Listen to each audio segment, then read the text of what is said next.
জকিগঞ্জের আমলশির গ্রামে মৃত মন্তুজির আলীর ছেলে আব্দুল হাসিব ও একই গ্রামের সোহেল আহমেদের মেয়ে সুলতানা বেগমের দীর্ঘ ১ বছর ধরে প্রেমের সম্পর্ক চলছিল। এক পর্যায়ে সুলতানা বেগম অন্তঃসত্ত্বা হয়ে পড়লে আব্দুল হাসিবকে বিয়ের জন্য চাপ দেয়। বিয়েতে বাধা হয়ে দাঁড়ায় আব্দুল হাসিবের পরিবার।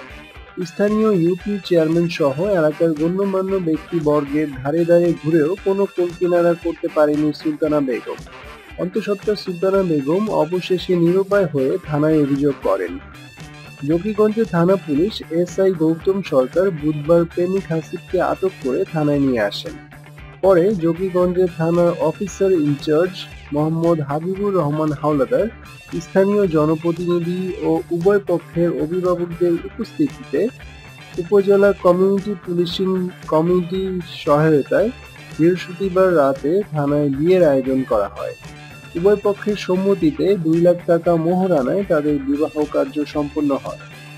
বর-কনের সাজসজ্জা বিয়ের আয়োজনে সহযোগিতা করেন উপজেলা চেয়ারম্যান ইকবাল আহমেদ সহ আরো অনেক জনপ্রতিনিধি। বিবাহ অনুষ্ঠান শেষে জকিগঞ্জ থানা পুলিশের উদ্যোগে উপস্থিত সকলের মাঝে মিষ্টি বিতরণ করা হয়। বিশ্বের আরো রকমারি খবর জানতে অবশ্যই সাবস্ক্রাইব করুন। ধন্যবাদ সকলকে।